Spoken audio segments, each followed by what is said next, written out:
प्रधानमंत्री नरेंद्र मोदी सामने खड़े होते हैं। उसी रात कैबिनेट कमेटी ऑन सिक्योरिटी की मीटिंग बुला ली जाती है। वासे ने उसे 50 लाख पाकिस्तानी रुपये दिए। ये घर सईद के घर से बेहद नजदीक था। रॉ के एजेंट नावेद के घर आने जाने लगे। नावेद के खाते में 15 करोड़ रुपए ट्रांसफर कर दिए जाते हैं। अफगानिस्तान से एक आदमी को चुपचाप पाकिस्तान लाया गया। धमाके की आवाज सुनते ही सईद पूरी तरह घबरा जाता है।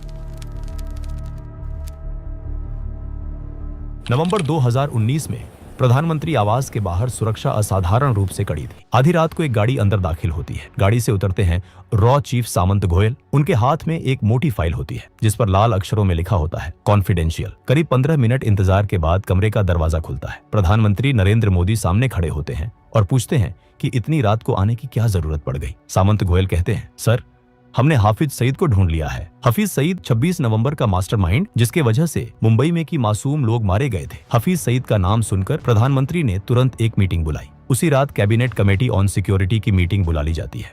टेबल पर प्रधानमंत्री नरेंद्र मोदी, गृह मंत्री, विदेश मंत्री, NSA अजीत डोभाल और रॉ चीफ सामंत गोयल मौजूद होते हैं। गोयल फाइल खोलते हैं और हाफिज सईद की तस्वीरें, वॉइस सैंपल और इंटेलिजेंस रिपोर्ट्स सामने रखते हैं। वो बताते हैं कि अब UN में गुहार लगाने या अमेरिका से पाकिस्तान पर दबाव बनाने का समय निकल चुका है। अब भारत को खुद ऑपरेशन करना होगा। जैसे ही ऑपरेशन शब्द सुनाई देता है, प्रधानमंत्री पूछते हैं कि ऑपरेशन से उनका क्या मतलब है। गोयल साफ शब्दों में जवाब देते हैं कि हाफिज सईद को पाकिस्तान में उसके ISI आकाओं के सामने मौत के घाट उतारा जाएगा। मीटिंग में बैठे अजीत डोभाल कुछ पल सोचते हैं और फिर कहते हैं कि सईद को मारने का इससे बेहतर मौका शायद दोबारा नहीं मिलेगा। ये कहते हुए वो प्रधानमंत्री की ओर देखते हैं और हल्के से सिर हिला देते हैं। कमरे में फिर सन्नाटा छा जाता है। कुछ सेकंड बाद प्रधानमंत्री मोदी कहते हैं कि ऑपरेशन को आगे बढ़ाया जाए। इसी पल 26/11 के बाद पहली बार एक अधूरी कसम ने आकार लेना शुरू किया। इसी कसम का नाम था ऑपरेशन अलविदा। रॉ के पास सिर्फ एक ठोस जानकारी थी, हफीज सईद की लोकेशन। लेकिन यही जानकारी सबसे बड़ी चुनौती भी थी। सईद को पाकिस्तान की जमीन पर जाकर खत्म करना आसान नहीं था। वो लाहौर के पॉश इलाके जोहार टाउन में रहता था, जहां उसकी सुरक्षा किसी किले से कम नहीं थी। 24 घंटे पाकिस्तान पुलिस की तैनाती, CCTV निगरानी और सीमित आवाजाही। सईद के घर तक पहुंचना लगभग नामुमकिन था। सीधे ऑपरेशन का मतलब था अंतर्राष्ट्रीय संकट। रॉ को समझ आ गया था कि अगर सीधा वार संभव नहीं है तो रास्ता अंदर से बनाना होगा। इसके लिए जरूरी था सईद के घर के बेहद पास एक सुरक्षित और भरोसेमंद लोकल बेस। ऐसा ठिकाना जो शक के दायरे में न आए लेकिन हर गतिविधि पर नजर रख सके। कहानी यहीं से एक अलग मोड़ लेती है। दिसंबर 2019, दुबई। नावेद नाम का एक पाकिस्तानी नागरिक पिछले 6 महीनों से दुबई की एक जेल में बंद था। वजह मामूली थी, एक छोटी सी चोरी। नावेद एक आम आदमी था, कोई आतंकी नहीं, कोई एजेंट नहीं। एक दिन अचानक जेल के दरवाजे खुले। नावेद को बेल मिल गई थी। बेल कराने वाला आदमी था वासे। जेल से बाहर निकलते ही नावेद ने हैरानी में पूछा कि उसने उसकी मदद क्यों की। वासे ने कहा, मुझे तुम्हारी जरूरत है।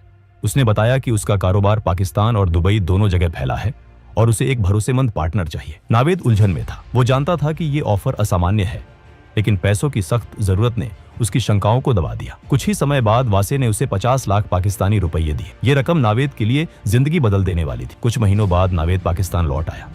यहीं से रॉ की योजना जमीन पर उतरने लगी। एक दिन वासे का फोन आया। निर्देश साफ थे, लाहौर के जौहर टाउन में एक घर किराए पर लेना है। नावेद ने बिना सवाल किए हाउस नंबर 120 किराए पर ले लिया। ये घर सईद के घर से बेहद नजदीक था, इतनी नजदीक कि वहां से उसकी गतिविधियों पर नजर रखना संभव हो सके। नावेद को यह नहीं बताया गया था कि वासे असल में कौन है। सच्चाई ये थी कि वासे रॉ का एजेंट था। जो बेस रॉ महीनों से ढूंढ रही थी वो अब नावेद के घर के रूप में मिल चुका था। इसके बाद रॉ के एजेंट अलग अलग समय पर नावेद के घर आने जाने लगे, कभी कुछ दिनों के लिए, कभी कुछ हफ्तों के लिए। नावेद ने कभी सवाल नहीं किए, वो वही करता रहा जो वासे कहता था। अगले 6 महीनों में रॉ के एजेंट्स ने हफीज सईद की हर गतिविधि को बेहद बारीकी से ट्रैक किया। उसके घर के बाहर क्या हो रहा है, घर के अंदर कौन आ जा रहा है, किस समय कौन सी हलचल होती है, ये सारी जानकारी मिनट दर मिनट दर्ज की जाती रही। जौहर टाउन में बना वो गुप्त ठिकाना अब पूरी तरह काम करने लगा था। ये सारी इंटेलिजेंस लगातार भारत भेजी जा रही थी। दिल्ली में बैठे रॉ चीफ सामंत गोयल हर अपडेट पर नजर रखे हुए थे। ऑपरेशन अब अपने आखिरी चरण के बेहद करीब पहुंच चुका है। इस दौरान एक बात किसी के ध्यान में नहीं आई। नावेद हफ्ते में एक बार अपने परिवार से मिलने जाता था। ये उसकी सामान्य दिनचर्या का हिस्सा था, इसलिए रॉ के एजेंट्स ने इस पर ज्यादा ध्यान नहीं दी। उन्हें लगा कि ये एक आम आदमी की आम जिंदगी है। अब प्लानिंग लगभग पूरी हो चुकी थी। लोकेशन, टाइमिंग, सब कुछ तय था। बस एक आखिरी कड़ी बाकी थी। कुछ ही दिनों बाद वासे का नावेद को फोन आया। उसने नावेद को दुबई आने को कहा। वजह नहीं बताई गई। दुबई में दोनों की मुलाकात होती है। बातचीत के दौरान वासे अचानक एक गंभीर सवाल करता है। वो कहता है क्या तुम्हें नहीं लगता कि पाकिस्तान जिन आतंकियों को पनाह देता है वो गलत है? नावेद बेपरवाही से जवाब देता है, इससे हमें क्या फर्क पड़ता है, वो तो हमारे दुश्मन हिंदुस्तानियों को मारते हैं। वासे कुछ पल चुप रहता है, फिर वो कहता है, मैं एक यहूदी के लिए काम करता हूँ। 26/11 हमले में उस यहूदी ने अपना पूरा परिवार खो दिया था। अब वो तुम्हारे पड़ोसी हाफिज सईद को मारना चाहता है। ये सुनते ही नावेद हैरान रह जाता है। उसके लिए ये सब किसी फिल्मी कहानी जैसा था। वासे आगे कहता है, मुझे सईद को मारने में तुम्हारी मदद चाहिए। नावेद को ये बात मजाक लगती है। वो साफ कहता है कि वो इसमें शामिल नहीं होगा, लेकिन वासे उसे एक और ऑफर देता है। अगर वो मदद करता है तो उसे अपने पूरे परिवार के साथ अमेरिका में बसाया जाएगा, साथ ही करोड़ों रुपये भी मिलेंगे। नावेद के सामने अब जिंदगी का सबसे बड़ा फैसला था। एक तरफ डर, दूसरी तरफ पैसों और सुरक्षित भविष्य का लालच। काफी देर सोचने के बाद आखिरकार नावेद हाँ कह देता है। इसके कुछ ही समय बाद नावेद के खाते में 15 करोड़ रुपए ट्रांसफर कर दिए जाते हैं। ये इस बात का संकेत था कि अब पीछे हटने का कोई रास्ता नहीं है। अब ऑपरेशन अलविदा अपने अंतिम मोड़ पर था। कई हफ्तों की गहन सोच विचार और जोखिम के आकलन के बाद रॉ एक निर्णायक नतीजे पर पहुंची। तय हुआ कि हाफिज सईद को कार बम के जरिए निशाना बनाया जाएगा। नावेद के घर में रह रहे रॉ के एजेंट्स ने चुपचाप एक काली टोयोटा कोरोला खरीदी। इसी गाड़ी के भीतर 300 किलो RDX भर दिया गया। पूरा काम इतनी सफाई से किया गया कि किसी को शक तक नहीं हुआ। इस कार को नावेद के घर से कुछ दूरी पर एक अंडर कंस्ट्रक्शन बिल्डिंग में पार्क कर दिया गया। वहां न चौकीदार था न कैमरे। इस कार के बारे में नावेद को बिल्कुल पता नहीं थी। अब रॉ के सामने सबसे बड़ा सवाल था, इस कार को सईद के घर तक कौन ले जाएगा? यह ऐसा काम था जिसमें ड्राइवर का जिंदा लौटना लगभग नामुमकिन था। रॉ को एक ऐसे इंसान की जरूरत थी जो पैसों के बदले अपनी जान देने को तैयार हो। कुछ ही समय बाद अफगानिस्तान से एक आदमी को चुपचाप पाकिस्तान लाया गया। वो बेहद गरीब था, लेकिन एक बात साफ थी, वो मरने से नहीं डरता था। उसे भरोसा दिलाया गया कि ऑपरेशन के बाद उसके परिवार को बड़ी रकम दी जाएगी। अब नावेद के घर में कुल 4 लोग थे, 3 रॉ एजेंट और 1 अफगानिस्तानी। नावेद ने कभी नहीं पूछा कि ये लोग कौन हैं, कहां से आते हैं और क्या करते हैं।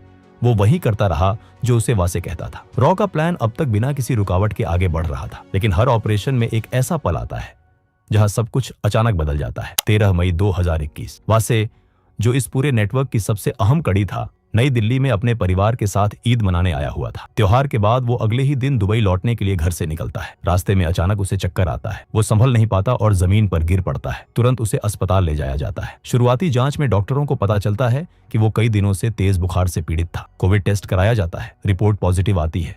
हालत तेजी से बिगड़ती है और वासे को ICU में शिफ्ट कर दिया जाता है। अगले 2 दिन वो जिंदगी और मौत के बीच जूझता रहता है। आखिरकार रॉ का ये जाबाज और बेहद अहम एजेंट दुनिया को हमेशा के लिए अलविदा कह देता है। जैसे ही ये खबर रॉ हेडक्वार्टर्स पहुंचती है, वहां भूचाल आ जाता है। वैसे सिर्फ एक एजेंट नहीं था, वही नावेद को संभालता था। उसकी मौत का मतलब था कि पूरा ऑपरेशन फेल। वही दूसरी तरफ नावेद की आदत थी कि वो हफ्ते में एक बार अपने परिवार से मिलने लाहौर से बाहर निकलता था। लेकिन इस बार कहानी कुछ और ही थी। इस बार नावेद की गाड़ी सीधे एक हाई रैंकिंग ISI ऑफिसर के घर पर जाकर रुकी। असल सच्चाई ये थी कि नावेद कभी पूरी तरह ईमानदार नहीं था। वो शुरू से ही वासे पर शक करता आ रहा था। शुरुआत में ये शक हल्का था, लेकिन जैसे जैसे वक्त बीतता गया ये शक गहराता चला गया। और जिस दिन वासे ने उसके सामने हफीज सईद को मारने की बात कही, उसी दिन नावेद का शक यकीन में बदल गया। नावेद समझ चुका था कि वो किसी बेहद खतरनाक खेल का हिस्सा बन चुका है। इसी जानकारी को वो चुपचाप पाकिस्तानी एजेंसियों तक पहुंचा देता है। ये खबर बेहद सेंसिटिव थी और इसके असर तुरंत दिखने लगे। रॉ तक जैसे ही ये इनपुट पहुंचता है, हालात पल भर में बदल जाते हैं। एजेंसी बिना एक पल गवाए आदेश देती है कि जौहर टाउन वाले घर से सभी एजेंट्स को तुरंत निकाल लिया जाए। कुछ ही घंटों में वो घर खाली कर दिया जाता है।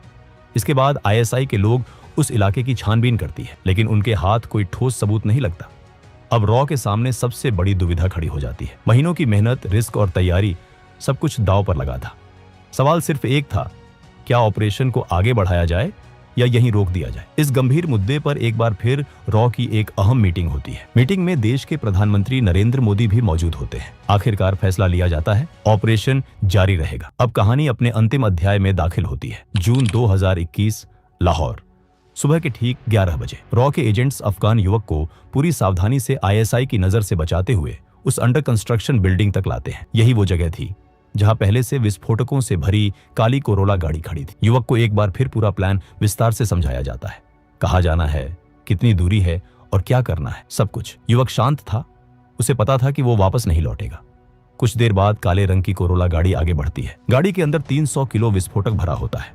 कार तेज रफ्तार में सड़क पर दौड़ने लगती है और हाफिज सईद के घर के पास पहुंचती है। सईद के घर से कुछ ही दूरी पहले एक चेक पोस्ट बना हुआ था। वहां खड़े पुलिसकर्मी रोज की तरह ड्यूटी पर थे। अचानक उनकी नजर एक तेज रफ्तार से आती काली कार पर पड़ती है। गाड़ी की रफ्तार सामान्य नहीं थी। पुलिसकर्मी तुरंत हाथ उठाकर गाड़ी को रोकने का इशारा करते हैं, लेकिन इससे पहले कि वो कुछ समझ पाते गाड़ी सीधे बैरिकेड से टकरा जाती है और अगले ही पल एक जोरदार धमाका होता है। धमाके की आवाज पूरे जौहर टाउन में गूंज जाती है। आग और धुएं का गुबार आसमान में उठता है। धमाके की ताकत इतनी ज्यादा होती है कि हाफिज सईद के घर की एंट्रेंस, लोहे का गेट और सामने का ढांचा पूरी तरह उड़ जाता है। जो इंसान सालों से भारत में मासूम लोगों की जान लेता आया था, उसी के घर आज मौत दस्तक दे चुकी थी। धमाके की आवाज सुनते ही सईद पूरी तरह घबरा जाता है। उसे समझ नहीं आता कि क्या हो रहा है। डर के मारे वो अपने घर के अंदर सोफे के नीचे छुप जाता है। उसका शरीर कांप रहा होता है। पहली बार उसे एहसास होता है कि खतरा अब सिर्फ भारत तक सीमित नहीं है। हालांकि इस धमाके में सईद बच जाता है और इसी वजह से ऑपरेशन अलविदा अपने अंतिम उद्देश्य में पूरी तरह सफल नहीं हो पाता। लेकिन इस नाकामयाबी के बावजूद एक बात बिल्कुल साफ हो जाती है। सईद अब ये समझ चुका होता है कि वो रॉ से बच नहीं सकता। इस घटना के बाद पाकिस्तान में बैठे छोटे बड़े सभी आतंकियों तक एक साफ संदेश पहुंच जाता है। संदेश में कोई शब्द नहीं होते, लेकिन मतलब बिल्कुल साफ होता है। ये नया भारत है। नया भारत जो सिर्फ चेतावनी नहीं देता, नया भारत जो दुश्मन के घर में भी घुस सकता है और चुन चुन कर वार करने की ताकत रखता है। ऑपरेशन अलविदा भले ही अपने लक्ष्य को पूरी तरह हासिल न कर पाया हो, लेकिन उसने पाकिस्तान में बैठे आतंकियों की रूह कंपा दी। अब वो जान चुके थे कि सीमाएं सुरक्षा की गारंटी नहीं है। दोस्तों, ऑपरेशन अलविदा पर आपकी क्या राय है, हमें कमेंट में जरूर बताइए। अगर वीडियो आपको पसंद आया हो तो इसे ज्यादा से ज्यादा शेयर करें, वीडियो को लाइक करें और चैनल को सब्सक्राइब करना न भूलें।